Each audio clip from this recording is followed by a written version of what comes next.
Kumusta mga buddy?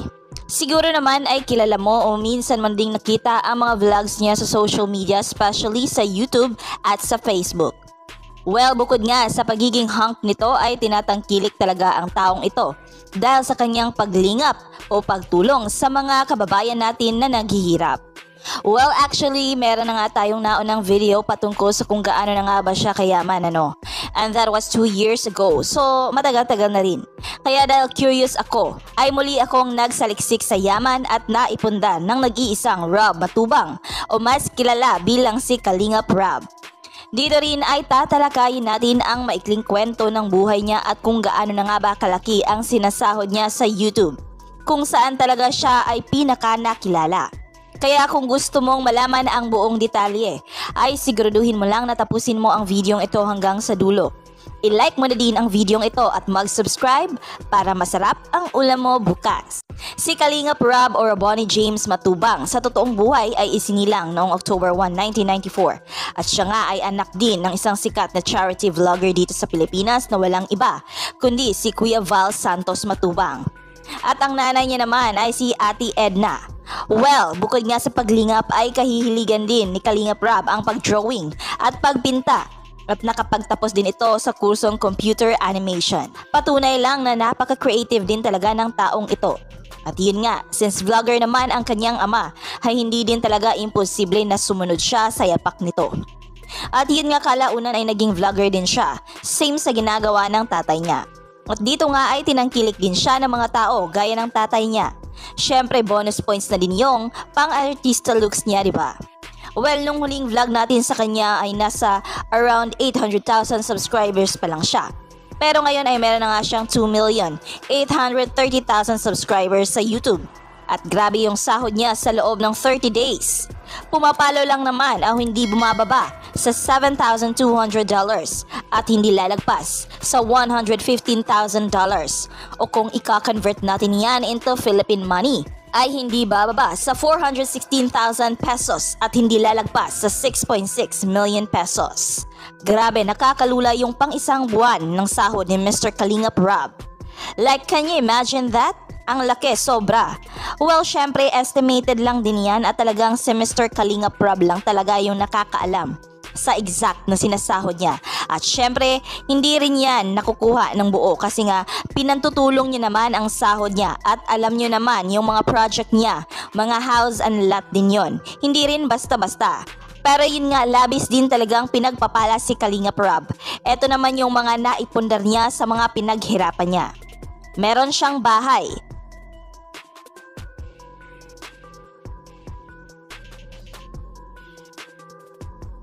Nakakapag-travel sa ibang bansa.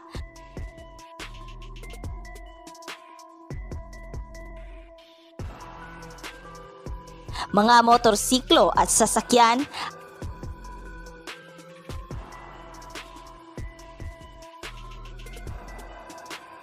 At marami pang iba. Grabe buddy! Ikaw, ano ang masasabi mo sa tagumpay niya ngayon na tinatamasa ni Mr. Kalingap Rob this year 2024? Comment down below. Isa ka rin ba sa humahanga sa nag-iisang Kalingap Rob? Comment down below. Like, subscribe, and comment. Kumusta mga buddy? Kumusta mga kapugong biyahero? Well, last video nga natin ay napag-usapan natin kung paano nga ba nagsimula o nahubog ang nag-iisang pugong biyahero bago pa man ito naging isa sa pinakamatunog ngayon na charity vlogger. At syempre dahil nga sa pagbo-vlog ang kanyang naging trabaho ay malamang marami din sa inyo dito ang naku-curious kung gaano na nga ba kayaman itong si pugong biyahero. Ano yung mga naipundar niya at gaano na nga ba kalaki ang sinasahod niya sa YouTube at marami pang iba. Kaya kung gusto mong malaman ang buong detalye, ay siguraduhin mo lang na tapusin mo ang videong ito hanggang sa dulo. I-like at i-subscribe mo na rin yan para masarap ang ulam mo bukas. Well, konting recap lang tayo kung sino nga ba itong si Pugong Biyahero at kung ano nga ba ang lihim sa likod ng kanyang kasikatan. Well, si Pugong Biyahero o Paul Joseph Tesalona ay nagmula nga sa Burol, Occidental, Mindoro. At syempre bago pa man siya naging charity vlogger o tumutulong sa mahihirap ay kagaya nga ng mga tinutulungan niya ay nagmula din si Pugong Biyahero sa isang mahirap na pamilya. Kaya naman bata pa lang siya ay danas niya na din talaga ang mga dinadanas ng iilan niyang mga tinutulungan. Nariyan at pinasok niya din ang pagiging office staff para na din sa gayon ay makaabot siya ng pera sa pamilya niya ay may mapang-aral siya sa kapatid niya. Well, syempre dahil nga sa napakabuting tao nitong si Pugong Biyahero ay blines nga din siya ng may kapal at dito ay napasok siya sa mundo ng vlogging kung saan dito na pala ang makakapagpabago ng kanyang buhay. Well, nung una ay di niya naman yan na iniisip. Sadyang ini-enjoy niya lang talaga ang pagva-vlog at kita niya naman yan noong sa Isko Moreno days pa, diba? Hanggang sa dumating nga itong pandemya at napadpad nga siya sa mundo ng charity vlogging. Well, syempre nung una hindi naman agarang nag-trending yung mga charity vlogs ni Pugong Biyahero.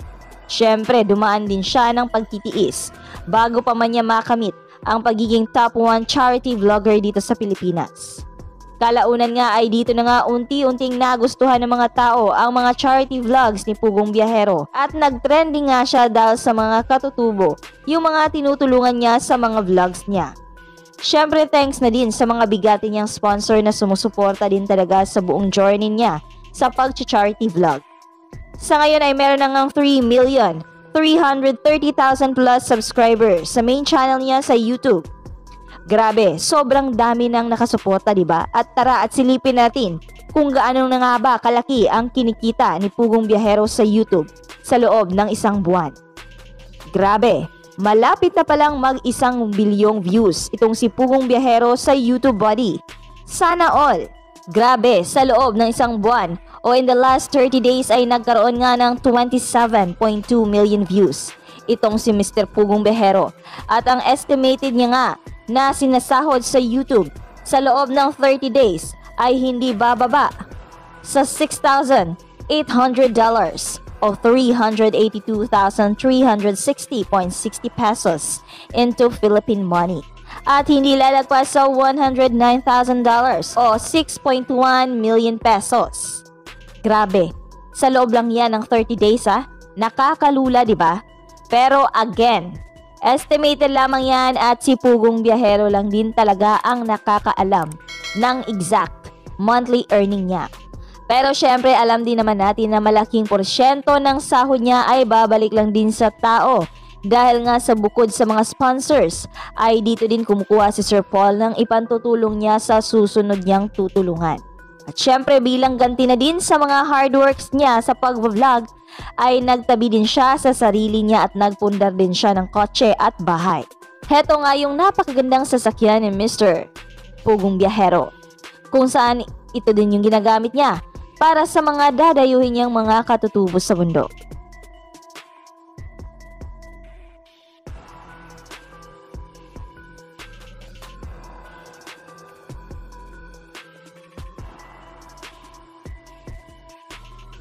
Heto naman yung napakagandang bahay ng nag-iisang Pugong Biyahero.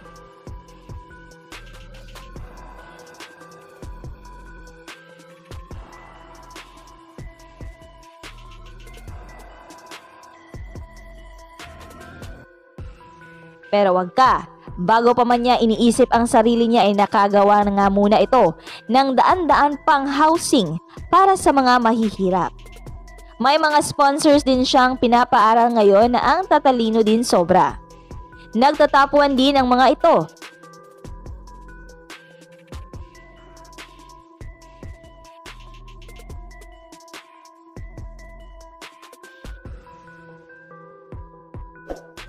Meron ding mga negosyo itong si Mr. Pugong Biyahero na baka nga hindi natin alam na baka pati tubo niya dito ay ipinangtutulong niya sa mahihirap, 'di ba? Kasi napakamatulungin din talaga na tao itong si Pugong Biyahero. Ikaw, isa ka din ba sa namangha sa kabutihan at sa naaabot ngayon ni Mr. Pugong Biyahero? Kung oo ay paki-comment naman sa baba para malaman din namin. Hanggang dito na lang at maraming salamat sa panonood. Thank you for watching and God bless.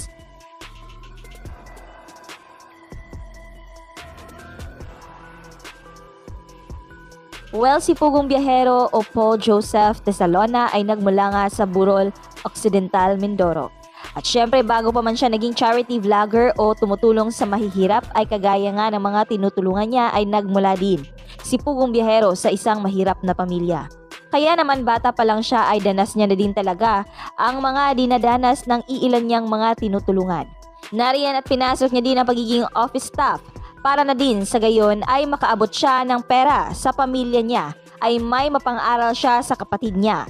Well, syempre dahil nga sa napakabuting tao nitong si Pugong Biyahero ay blines nga din siya ng may kapal at dito ay napasok siya sa mundo ng vlogging kung saan dito na pala ang makakapagpabago ng kanyang buhay. Well, nung una ay di niya naman yan na iniisip. Sadyang ini-enjoy niya lang talaga ang pagva-vlog. At kita niya naman yan noong sa Isko Moreno days pa, di ba? Hanggang sa dumating nga itong pandemya at napadpad nga siya sa mundo ng charity vlogging. Well, syempre nung una hindi naman agarang nag-trending yung mga charity vlogs ni Pugong Biyahero. Syempre dumaan din siya ng pagtitiis bago pa man niya makamit ang pagiging top 1 charity vlogger.